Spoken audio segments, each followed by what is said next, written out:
ጀነራል ታደሰ ወረደ ተሓዊኦም ጽንሕሉ ቦታ ተፈሊጡ ትማሊ 25 ሕዳር ኣብ ትግራይ ዘጋጠመ ጉዳይ ሕዝውን መዘራረብ ኮይኑ ቀፂሉ ኣሎ። ዕላማቱ ጉዳይ ብንጹር ዘይምግላጹ ድማ ሕዝቡን ብዙሓት ነንባዕሎም ግምታት ንኽጽሕፉን ርእይቶ ክህቡን ምኽንያት ኮይነሎም። ሒሳብ ባንከይ ወይ ድማ ኣካውንት ኣይተዓጽወን ኢላ ማይክሮፋይናንስ ደደቢት ሎሚ ኣብ ዘርግሖቶ ሓበሬታ ከም ዘመልከተቶ ሒሳብ ባንከይ ንምዕጻው ዝእዝዝ ደብዳቤ መጸለኝ ብምባል ካብ ትማሊ ጀሚሩ ኣብ ማሕበራዊ ሚድያ ዝውዛዕ ዘሎ ወረ ጌጋ ኢላቶላ። ኤርትራውያን ምስ ኢትዮጵያ ዝህሉ ኩናት ምሒር ከም ዘሻቀሎም ገሊጾም። ማዕኸን ዜና ፈረንሳይ ኣብ ኣስመራ ብዘካየዶ ዳህሳሳዊ ጸብጻብ ብዙሓት ኤርትራውያን ምስ ኢትዮጵያ ክህሉ ዝኽእል ሓድሽ ኩናት ከም ዘስግኦምን ሕልሚ ቀትሪ ንኽኾነሎምን ከም ዝምነዩ ኣቃሊዑ። ኣሜሪካ ኣብ ኣፍሪካ ትኽተሎ ሓድሽ እስትራቴጂ ዕላው ገይራ። ኣሜሪካ ኣብ ኢትዮጵያ ኤርትራን ሶማልያን ሓድሽ ጎነፅ ንኸይፍጠር ሓድሽ እስትራቴጂ ከም ዝሓንፀፀት ኣፍሊጣ ኣላ። ኣብ መንጎ ሩዋንዳን ዲሞክራቲክ ሪፐብሊክ ኮንጎ ከምኡውን ሱዳን ሰላም ንኽወርድ ምግባር ድማ ካሊእ እስትራቴጂኣ ከም ዝኾነ ኣፍሊጣ ኣላ። ሰላም ኣብ ዝተፈላለዩ ኩርናዓት ዓለም ኮይንኩም ምስ ኣውራ ሚድያ ዘለኹም ተኸታተልትና ንሎሚ 26 ሕዳር 2018 ዓመተ ምህረት ዘዳላናዮም እዋናውን ኣገደስትን ሓበሬታታት ከም ስዕብ ተዋዲዶም ኣለዉ። ንቻናልና ላይክ፣ ሼርን ሳብስክራይብ እናገበርኩም ሳና ንኽትጸንሑ ብምዕዳም ናብ ዝርዝሮም ክንሰግር። ጀነራል ታደሰ ወረደ ተሓዊኦም ጽንሕሉ ቦታ ተፈሊጡ ትማሊ 25 ሕዳር ኣብ ትግራይ ዘጋጠመ ጉዳይ ሕዝውን መዘራረብ ኮይኑ ቀፂሉ ኣሎ። ዕላማቱ ጉዳይ ብንጹር ዘይምግላጹ ድማ ብዙሓት ነንባዕሎም ግምታት ንኽጽሕፉን ርእይቶ ንኽህቡን ምኽንያት ኮይኑ እዩ። ኣባላት ኣርሚ 31 ሰራዊት ትግራይ ከም ዝኾኑ ዝተነገረሎም ኣስታት 7 ተጋደልቲ ምስ ዕጥቆም ንቤት ጽሕፈት ፕረዚደንት ጊዜያዊ ምምሕዳር ምኽባቦም ጸኒሖም ድማ ንሓወልትታት ሰማዕታት ሚድያታት ድምፂ ወያነ ትግራይ ቴሌቭዥንን ሬድዮ ኤፍኤም መቐለን ምቁጻሮም ሕቶኦም ብርግጽ መሃያን ጥቕማጥቕምን ጥራሕ ድዩ ዝብል ሕቶ ንኽለዓል ኣገዲድ እዩ። ኣብ ሓወልቲ ሰማዕታት ድምፂ ጥይት ምንባር ድማ ካሊእ ዓብዪ ስግኣት ዝፈጠረ ነይሩ። ነቲ ኩነታት ብሰበር ዜና ቀዲሙ ብማሕበራዊ ሚድያ ዝወዝዐ ጋዜጠኛ ዳዊት ከበደ ዕላማቲ ምንቅስቓስ መፈንቅለ መንግስቲ ንምክያድ እዩ ነይሩ ይብል። ሻዕብያ ምስ ቤት ጽሕፈት ሕወሓት ተናቢቡ ብሓድሽ መልክዕ ናይ ፖለቲኮ ሚሊታሪ ሕጽቦ ንምግባር ምንቅስቓስ ጀሚሮሎም እዚ ንኽተፈጽም ብዘንበት ትምራሕ ኣርሚ 31 ምስ ሙሉእ ዕጥቃ ወይ ድማ ድሽቃታት ከይተረፈ ሒዛ ኣብ ዙርያ ደጀን ዓሪዳ ኣላ። ሻዕብያ እዚ ንክኸውን ትእዛዝ ዝሃበ ድሕሪ ናይ ኣኽሱም ጽዮን በዓል እዩ ይብል። ኣብ ሕዳር ጽዮን እንታይ ክግበር ተሓሲቡ ነይሩ? ኣኽሱም ኣብ ዝተሳለጠ ናይ ፖለቲከኛታትን ወተሃደራዊ መራሕትን ናይ ሓባር ኣኼባ ኸ እንታይ ተፈጢሩ ነይሩ ብምባል ዝሓትት ዳዊት ከበደ ንምሸቱ ሒዝዎ ኣብ ዝወፀ ጸብጻብ እቲ ጉዳይ ግልፂ ንምግባር ፈቲኑ እዩ። 21 ሕዳር ኣብ ኣኽሱም ዝተኸበረ በዓል ሕዳር ጽዮን ኣቐሽትን ካህናትን ካብ ኣስመራ ናብ ኣኽሱም ንኽመፁ ካብ ትግራይ ድማ ብተመሳሳሊ ኣብ ኣስመራ ናብ ዝኽበር በዓል ማርያም ንኽኸዱ መደብ ተተሓዚዩ ነይሩ ዝብል ኣማኻሪ ፕረዚደንት ታደሰ ከም ዝኾነ ዝሕመ ዳዊት ከበደ ይኹን እምበር ጀነራል ታደሰ እዚ ኣይኸውንን ኢሎም ከም ዝኸልከልዎ ይሕብር። ድሕሪ እቲ በዓል ኣብ ኣኽሱም ፖለቲካውን ወተሃደራውን ኣመራርሓ ዝተሳትፍሉ ኣኼባ ከም ዝተኻየደ ኣብቲ ኣኼባ ድማ ጀነራል ታደሰ ከም ዝተገምገሙን ላዕለዎት ኣዘዝትን ኣመራርሓ ሕወሓትን ከምኡውን ሻዕብያ ከም ዝኮረዩ ብምሕባር ድሕሪ እዚ ብኣዘዝቲ ዝተዋደደ መፈንቅለ መንግስትን ምግባር ሰራዊት ምውፋሩ የቃልም። ይኹን እምበር ኣብዚ ክልተ ነንባዕሎም ዝዋቅዑ ሓሳባት ዘቕረበ እንትትከውን እቲ ውዲት ብኣዘዝቲ ዝተዋደደ እዩ ኢሉ እንተብቅዕ ቀፂሉ ድማ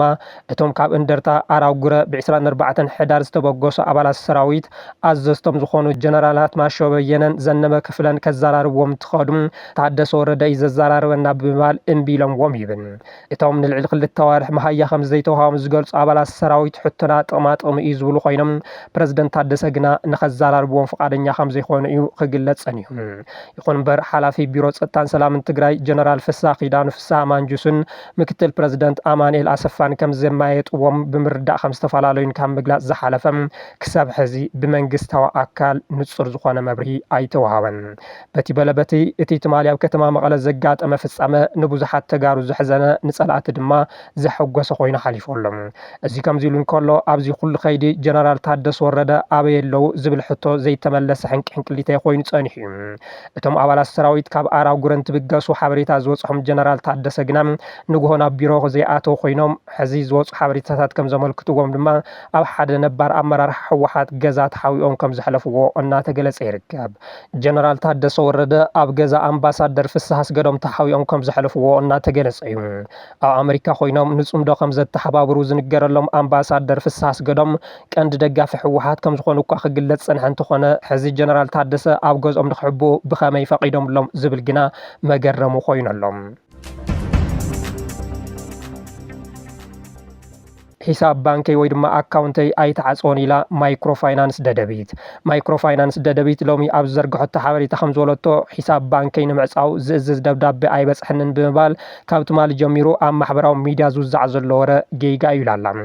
እታ ትካል ናብ ኩለን ጨናፍራት ኣብ ዘርግሖት መብርሂ ከም ዝሓበረቶም ካብ ትማሊ ምሸት ጀሚሩ ኣብ ማሕበራዊ ሚድያ ዝውዛዕ ብዛዕባ ዘሎ ሓበሬታ ብዙሓት ጨናፍራት እናደወልኩም ተሓቶ ኣለኹም ይኹን እምበር ክሳብ ሕዚ ናብ ትካልና ዝተጻሕፈ ዝኾነ ዓይነት ናይ እግድ ደብዳቤ ከም ዘየለ ተረዲኹም ስራሕኩም ቀጽሉ ይብል ትማሊ ሒሳብ ባንኪ ደደቢትን ኣደዳይን ተኣጊዱ ዝብል ብሰፊሑ ዝተጋወሑ ኮይኑ ሕዚ ደብዳቤ ተጻሕፈልናን ዝብል መልእኽቲ ግና ንብዙሓት ዘገረመ ኮይነሎም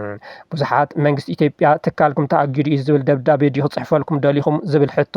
ብስላቕ መልክዑ እናቕረቡ ይርከቡ እዚ ከምዚ ኢሉ እንከሎ 24 ሕዳር 2018 ዓመተ ምህረት ሒሳብ ባንክን ናይ ዝተኣገደን ትካላት ትእምት ቦርድ በዓል ሓደራ ትማሊ ኣማስዩ መግለጺ ዘውፅአ እንትትከውን እቲ ክልከላ ንኽልዓል መንግስት ፌደራል ሓቲቶሎም ትካል እግር ምትካል ትግራይ ትእምት ብመሰረት ምዝገባን ምሕደራን ማሕበራትን ትካላት ግብረ ሰናይን ብሄራዊ ክልላዊ መንግስቲ ትግራይ ንምውሳን ዝወፅእ ኣዋጅ ቁጽሪ 327 እዝባር 2011 ኣብ ቢሮ ፍትሒ ትግራይ ዝተመዝገበ ናይ ህዝቢ ትግራይ ትካል ምግባረ ሰናይ ወይ ድማ ኢንዶመንት እዩ ዝበለ መግለጺ ቦርድ በዓል ሓደራ ትእምት በቲ ጆኖሳይዳዊ ኩናት ከቢድ ዕንወት ኪሳራን ወራርን ዝበጽሐን ኮይኑ ድሕሪ ምፍራም ውዕሊ ሰላም ፕሪቶሪያ ናብ ሕውየት ክምለሳ ሰራሕተኛታትን ማናጅመንትን ዝከኣሎም ጻዕሪ ኣብ ምግባር ይርከቡ ኢሉ ካብቲ ዝበጽሐን ዕንወት ወራርን ኪሳራን ገና ከይሓዋያን ከለውን እዘን ትካላት ሕግን ስርዓትን ኣኽቢረን ብምንቅስቓስ ጽፉፍ ምሕደራ ሃፍትን ንብረትን ከምኡውን ስርዓት ኦዲት ፋይናንስ ኣተኣታትየን ኣብ ምንቅስቓስ ከም ዝርከባ ብምሕባር ናይ ዝመረጋገጽ ድማ ኣብ ወርሒ መስከረም 2018 ዓመተ ምህረት ቀዳማይ ሚኒስትር ኣብይ ኣሕመድ ኣብ ዝተረኸብሉ ሸውዓይ ዙር ሃገራዊ መድረኽ እሙናት ዝለዓለ ከፈልቲ ግብሪ ተባሂለን ብደረጃ ሃገር ኣፍልጦን ናይ ፕላቲኒየምን ወርቅን ሽልማት ዝተበርከተለን እየን ይብል እተን ኩባንያታት ን10,000 ሰራሕተኛታት ስራሕ ዕድል ፈጢረን ብዘለዎን ዓቕሚ ኣብ ምንቅስቓስ ዝርከባ ኮይነን ገሊአን ድማ ነቲ መንግስቲ ኢትዮጵያ ሒዝዎ ዘሎ ናይ ሰደድ ሸቶ ንምዕዋት ናይ ኤክስፖርት ሸቐጥ ከፍርያ ኣብ ምድላው ዘለዋ እየን ኢሉ ይኹን እምበር ምክንያቱ ብዕሊ ብዘይተፈለጠ ኣግባብ ናይ ኩለን ትእምት ኩባንያታት ናይ ባንኪ ሒሳበን ካብ 21 ሕዳር 2018 ዓመተ ምህረት ጀሚሩ ብጅምላ ከም ዝተዓጽወ ካብ ዝምልከቶም ባንክታት ተገሊጹለን ኣሎ ዝበለ እቲ መግለጺ እዚ ዝኾነ ዓይነት ናይ ፋይናንስ ምርመራ ኣብ ልዕሊ ዘን ኩባንያታት ከይተኻየደ ብጅምላ ተወሲዱ ዘሎ ናይ ባንኪ ሒሳብ ናይ ምእጋድ ተግባር ሕጋዊ ኣይኮነን ብኹናት ካብ ዝበጽሐን ዕንወትን ኪሳራን ንምሕዋይ ዝግበር ዘሎ ጻዕሪ ድማ ዘምክን እዩ በዚ ኩባንያታት ዝመሓደሩ ብ10,000 ዝቁጸሩ ሰራሕተኛታት እውን ክብቶን ዝገብርን ማሕበራዊ ቅልውላው ዘስዕብን ይክብል ኣማሪሮሎም መንግስቲ ኢትዮጵያ ነዚ ኣብዘን ኩባንያታት ዝወሰደ ሒሳብ ቁጽረን ናይ ምእጋድ ተግባር ዘይሕጋዊ ተግባር ስለ ዝኾነ መረምታ ስጉምቲ ንኽወስደሉ እውን ሓቲቶሎም ነባራትን ህልዋትን ኣመራርሓ ሕወሓት ትካላት ትእምት ብመን የመሓደረን ኣብ ዝብል ኣብ ውጥጥ ዝነበሩ ኮይኖም ሕዚ ሒሳብ ባንክን ድሕሪ ምእጋዱ እቲ ብእኒ ዶክተር ኣብርሃም ተኸስተ ዝምራሕ ቦርድ መግለጽ እንተውፅእ እቲ ብእኒ ተወድረስ ሓጎስ ዝምራሕ ነባር ቦርድ ግና ዛጊድ ዝበሎ ነገር የለን እዚ ምእጋድ ትካላት ትእምት ሓደ ስዳሮ መበገሲ ኣዋጅ ኩናት ከም ዝኾነ ብዙሓት እናገለጹ ይርከቡ መንግስቲ ፌደራል በጀት ናብ ትግራይ ምልኣኽ ጠጠው ካብ ዘብል እውን 2 ወርሒ ከም ዝሓለፎ ጊዜያዊ ምምሕዳር ትግራይ ምግላጹ ዝዝከር እዩ ኤርትራውያን ምስ ኢትዮጵያ ዝህሉ ኩናት ምሒር ከም ዘሻቀሎም ገሊጾም ማዕኸን ዜና ፈረንሳይ ኣብ ኣስመራ ዘካየዶ ዳህሳሳዊ ጸብጻብ ብዙሓት ኤርትራውያን ምስ ኢትዮጵያ ክህሉ ዝኽእል ሓድሽ ኩናት ከም ዘስግኦምን ሕልሚ ቀትሪ ንኾነሎም ከም ዝምነዩን ኣቃሊሑ ንድሕንነቱ ተባሂሉ ተወልደ ዝብል ሽም ዝተውሃቦ ሓደ ኤርትራዊ ንኤርትራ ሓንቲ ካብተን ኣብ ምድሪ ኣዝየን ዝተዓጽዋ ሕብረተሰብ ዝነብረለን ዓድታት ምዃና ብምግላጽ በተደጋጋሚ ኣብ ኩናት ነይራ ሕዚ ድማ ምስ ጎረቤት ሃገር ኢትዮጵያ ካሊእ ኩናት ንኸይለዓል ይጽሊ እዚ ማዕኸን ዜና ብሕወሓት ወኪላት ኣቢሉ ኣብ ዘካየዶ ዳህሳስ ኩናት እንተጀሚሩ ብዙሓት ሰባት ናብ ግንባር ክኸዱ እዮም ከም ዝሓለፈ ድማ ብዙሓት ቆልዑ ኣብ ቦታቶም ክስእን እዮም ብዙሓት ኣዴታት ሰብኡነን ክስእና እየን ወለዲ ደቆም ክስእን እዮም ይብል ኣብ 4 ዕድመ ዝርከብን ኣብ ርእሰ ከተማ ኤርትራ ኣስመራ ዝነብርን ተወልደ ኣብ መወዳእታ 1990ታት ኤርትራ ምስ ኢትዮጵያ ኣብ ዘካየደቶ ዘስካሕክሕ ናይ ደብ ኩናት ኣብዚ ቀረባ እዋን ድማ መንግስቲ ኤርትራ ንመንግስቲ ኢትዮጵያ ብምድጋፍ ኣብ ትግራይ ኣብ ዘካየደ ወራር ከም ዝተሳተፈ ዝሕብር ተወልደ ሕዚ ድማ ኢትዮጵያን ኤርትራን ዳግም ናብ ኩናት እንተኣትየን ከም ዘይተርፎ ብስግኣት ይገልጽ እዚ ቅድሚ ሕዚ ኣጋጢሙና እዩ እቲ ኪሳራ እውን ከቢድ ምዃኑ ንፈልጥ ኢና ይብል ኣብታ ብሰሜን ኮርያ ኣፍሪቃ ትግለጽ ሃገር ዝነብርን መንነቱን ምሕላው ናይ ሕሶስ ሹም ዝሃበን ተወልደ ካብታ መብዛሕትኡ ግዜ ናብ ቤት ማእሰርቲ ዝጠፍኡላ ኤርትራ ምስክርነት ምእካብ ኣዝዩ ከቢድ ብምዃኑ ኤኤፍቢ ካብ ተወልደ ውሕዳት ቃላት ንምርካብ ሕቶታትን መልስን ብመንገኛ ኣቢሉ ክሕልፍ ነይርዎ ዝብል እቲ ጸብጻብ በዚ እውን ኣብ ኣስመራ ዘሎ ስግኣት ንምግንዛብ ከም ዝከኣለ ይድምድም ኣብ 30ታት ዕድመ ዝርከብ ኤርትራዊ መሓሪ ኣብቲ ሰራዊት ኤርትራ ገመናት ጽንተት ዝፈጸመሉ ኩናት ትግራይ ተሳቲፉ ከም ዝተወግአ ብምሕባር ሰበስልጣን ሻዕብያ ምስ ኢትዮጵያ ኩናት ስለ ዝካየድ መንእሰይ ተዳለዩ ይብሉ ከም ዘለውን በዚ ሰገ መንእሰይ ድማ ናብታ ኩናት ክንገጥማ ኢና ዝተባሃለት ኢትዮጵያ ከይተረፈ ይሃድም ከም ዘሎ ይገልጽ መሓሪ መንእሰይ ብጅምላ ናብ ኢትዮጵያ ከም እውን ናብ ሱዳን ይሃድመሎ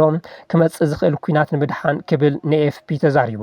ቅድሚ ሓያል ዓመታት ካብ ሃገራ ወፅያ ሕዚ ኣብ ሓንቲ ሃገር ምብራቕ ኣፍሪካ ትነብር ከም ዘላ ትገልጽ ኣብ ዓዳ ኣብ ልዕሊ ስድራ ሕነ ኸይፎዲ ብምስጋእ ሽማ ክትጽዋዕ ዘይደለየት ካልአይቲ ልዋን ዝተባሃለት ኤርትራዊት ሓደ ዘመደይ ናብ ኣኼባ ተጸዊዕ ትብል ኣብይ ኣብ ልዕሊና ኩናት ስለ ዝጅምር መናእሰይ ኣዳለው ምስ ተባሃለ ስድራ ራዕዲ ከም ዝኣቶም ትዛረብ ኣብቲ ኣኼባ ዝተሳተፋ ገለ ኣዴታት ኣብ ዝሓለፈ ኣብ ኩናት ትግራይ ዝተሳተፉ ደቅና በይ ከም ዘለው ኣይተሓበረልናን ሕዚ ድማ ዝተረፉ ደቅና ናብ ግንባር ክንሰድድ ንሕተት ኣለና ብምባል ስግኣተን ይገልጻ ከም ዘለዋ ልዋን ትገልጽ ሚኒስትር ሓበሬታ ኤርትራ የማነ ገብረ መስቀል ኣብዚ ጉዳይ ርእይቶ ንኽቡ ካብ ኤኤፍፒ ዝቐረበሎም ሕቶ መልሲ ንምሃብ ፈቃደኛ ከም ዘይኮኑ እቲ ጸብጻብ ኣመልኪቱ እዩ ሕዚ ኣብ ስደት ዝርከብ ተቃላሳይ ነጻነት ዝነበረን ተመራማሪ መሐመድ ኬር ዑመር መንእሰይ ብሰንኪ ብዛዕባ ህዝቡ ዘይግደስ ኢሳያስን ንገዛ ርእሱ ጥራሕ ዝሓስብ ኣብይን ፋሕጭን ግራሕ ይብሎ ክብል ገሊጹ መንእሰይ ኤርትራ ግና እዚ ሕልሚ ቀትሪ ከብቅዕ ዝኽእል ብተኣምር ጥራሕ እዩ እናበሉ ይርከቡ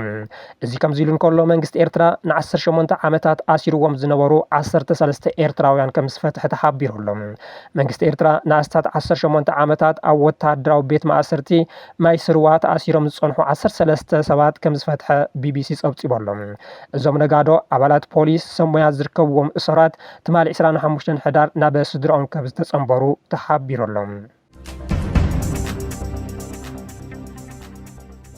ኣይተ ታየ ደንደኣ ልዕሊ 7 ዓመት ማእሰርቲ ተፈሪድዎም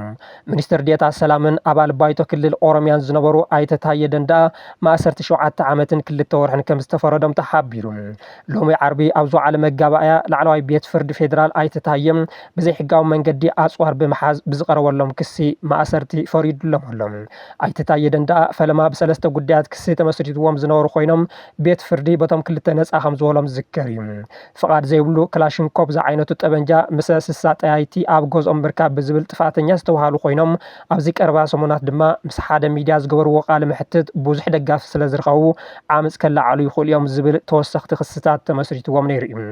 ጠበቃ ኣይተ ታየ ንቢቢሲ ቋንቋ ኦሮምኛ ኣብ ዝሃብዎ ሓበሬታ ክስምዑ ዝግብኦም 3 መሰኻኽር መከላኸሊ ነይሮም ግን ኣይተሰምዑን ንውሳነ ቤት ፍርዲ ነኸብር ኢና ጥርዓን ግን ኣለና ኢሎም ዓቃቤ ሕግን ተኸሳሲ ታየ ደንደኣን ኣብ ገዛ ብዝተረኸበ ዘይሕጋዊ ኣጽዋር ክከራኸሩ ጸንሑ ኮይኖም ኣብ እዋን ክትዕ ድማ ዓቃቤ ሕጊ 2 መሰኻኽር ኣቕሪቡ እዩ ታየ ብሰንኪ ዝነበሮም ናይ ጸጥታ ስጋት ዕጥቂ ንኽዋህቦም ንምክትል ኮሚሽነር ፖሊስ ፌደራል ሓቲቶም ምንባሮም ንቤት ፍርዲ ዘረድኡ ኮይኖም ሽዑቶም ኮሚሽነር ዕጥቂ ንኽዋህቦም ናብ ቤት ጽሕፈት ቀዳማይ ሚኒስትር ደብዳቤ ንኽጽሓፉ ከም ዝሓበሩሎም ረዲኦም ብድሕሪኡ ነቲ ሽዑ ሚኒስትር ሰላም ዝነበሩን ሕዚ ኣብ ኣሜሪካ ኣምባሳደር ኢትዮጵያ ዝኾኑን ብናልፍ አንዱ ዓለም ደብዳቤ ንኽጽሕፉሎም ከም ዝሓተትዎም ንቤት ፍርዲ ወሲኾም ኣረዲኦም ይኹን በርቲ ዘቕረብዎ መከራኸሪ ተነጺጉ ማእሰርቲ 7 ዓመትን 2 ወርሕን ተፈሪድዎም ኣሎም ታየ ደንደኣ ንስርዓት ብልጽግና ብትሪ ብምንቃፍ ዝፍለጡ በዓል ስልጣን ምንባሮም ዝዝከር እዩ ኣሜሪካ ኣብ ኣፍሪካ ሓድሽ ስትራቴጂ ዕላው ጌራ ኣሜሪካ ኣብ ኢትዮጵያ ኤርትራን ሶማልያን ሓድሽ ጎነፅ ንኸይፍጠር ሓድሽ ስትራቴጂ ከም ዝሓንፀፀት ኣፍሊጣ ኣብ መንጎ ሩዋንዳን ዲሞክራቲክ ሪፐብሊክ ኮንጎን ከምኡ እውን ሱዳን ሰላም ንኽወርድ ምግባር ድማ ካሊእ ስትራቴጂ ከም ዝኾነ ገሊጻ ኣላ ኣሜሪካ ዕላው ኣብ ዝገበረቶ በዓል 29 ገጽ ሓድሽ ስትራቴጂ ሃገራዊ ድሕንነት ምስ ኣፍሪካ ብዛዕባ ዝህልዋ ርክብ ካብ ረድኤት መሰረት ዝገበረ ናብ ንግድን ኢንቨስትመንትን ምልዋጥ ምዃኑ ኣፍሊጣ እቲ ብፕረዚደንት ዶናልድ ትራምፕ ተፈሪሙ ዝወፀ ሰነድ ስትራቴጂክ ድሕንነት ድልየት ኣሜሪካ ዘንጸባርቕ ኮይኑ ምስ ኣውሮፓ፣ ኤስያ፣ ማእኸላይ ምብራቕን ኣፍሪካን ብዛዕባ ክህሉ ዝኽእል ሓድሽ ርክብ ዝድህስስ እዩ። ኣሜሪካ ምስ ኣፍሪካ ብዛዕባ ክህልዋ ዝኽእል ርክብ ኣብ መወዳእታ ገጽ 29 እቲ ሰነድ ዘቐመጠ እቲ ስትራቴጂ ንነዊሕ ዓመታት ኣሜሪካ ምስ ኣፍሪካ ዘለዋ ርክብ ኣብ ረድኤት ጸኒሑ ድማ ኣይዲዮሎጂ ሊበራሊዝም ኣብ ምስሕፋሕ ዝተደረኸ ከም ዝነበረ እዩ ዝሕብር። ይኹን እምበር ኣሜሪካ እዚ ኣብ ሓገዝ ዝተደረኸ ስትራቴጂ ሃፍቲ ተፈጥሮ ኣፍሪካ ኣብ ረብሓ ንምውዓል ናብ ዘኽእል ምሕዝነት ንግድን ኢንቨስትመንትን ክልወጥ ኣሎ ይብል እቲ ዝወፀ ሓድሽ ስትራቴጂ ምምሕዳር ትራምፕ። በዚ እውን ኣብዚ ሕዚ እዋን ኣብ ሃገራት ሩዋንዳን ዲሞክራቲክ ሪፐብሊክ ኮንጎን ከምኡ ድማ ኣብ ሱዳን ዘለው ጎነፃት ጠጠው ኢሎም ተፀባእቲ ሓይልታት ናብ ስምምዕ ንክመፁ ምግባር ኣሜሪካ ዝሓዘቶ እቲ ቀዳማይ ስትራቴጂ እንትትከውን ሓድሽቲ ጎነፃት ንኸይፍጠሩ ብፍላይ ድማ ኣብ መንጎ ኢትዮጵያ ኤርትራን ሶማልያን ምግባር ድማ ካሊእ ስትራቴጂ ኮይኑ ኣሎ። በዚ ድማ ቅድሚ ሕዚ ካብ ዝነበረ ኣብ ረድኤት ዝተደረኸ ርክብ ዝልውጥ ንከምኒ ኣጎዋ ዝበሉ ምጥንኻር ዓብዪ ጠመተ ኣሜሪካ ኢልዎ ኣሎ። ከምኡ ድማ ኣሜሪካ ኣብ ኣፍሪካ ዝህልዋ ህላወ ኣብ ሓደጋ ከኣቱ ዝኽእል ጉዳይ ረዕዳውያን ድማ ካሊእ ዘጨንቃን እትቃለሰሉን ኣጀንዳ ኢላቶላ። ኣሜሪካ ምስ ኣፍሪካ ዝህልዋ ርክብ ካብ ረድኤት ማእኸል ዝገበረ ናብ ንግድን ኢንቨስትመንትን መሰረት ዝገበረ ኣብ ትቕየረሉ እዋን ሃገራት ኣፍሪካ ፍርያተን ናብ ዕዳጋ ኣሜሪካ ንኽልእኻ ምትባዕ ዘካተተ ከም ዝኾነ ዝጠቐሰቲ ሓድሽ ስትራቴጂ ብኣንጻሩ ኣሜሪካ ኣብ ማዕድናትን ኢነርጂን ጠሚታ ከም ትሰርሕ የአንፍት። ፕረዚደንት ትራምፕ እዚ ሕዚ ሰኒዶምዎ ዘሎ ስትራቴጂ ሃገራዊ ድሕነት ብቐንዱ ዘይተበልዐ ሃፍቲ ተፈጥሮ ኣፍሪካ ብልስሉስ ዲፕሎማሲ ምግሃፅ ዝብል እዩ። ትራምፕ ቅድም ክብሉ 5 መራሕቲ ኣፍሪካ ናብ ዋይት ሃውስ ብምዕዳብ ማዕድናት ክንወስድ ፍቐዱና ዝብል ሓውሲ ትእዛዝ ምዝራቦም ዝዝከር እዩ። ትማሊ ኣብ ዋይት ሃውስ ንሩዋንዳን ዲሞክራቲክ ሪፐብሊክ ኮንጎን ኣብ ዘተዓረቑሉ እዋን እውን ተመሳሳሊ ኣሜሪካ ውህሉል ሃፍቲ ኮንጎ ንምግሓጥ ስምምዕ ምፍፃሞም ዝዝከር እዩ። ናይ ቢዝነስ ሰብ ከም ዝኾኑ ዝዝረበሎም ዶናልድ ትራምፕ መራሕቲ ኣፍሪካ እንተስ ብሕፅረት ቴክኖሎጂ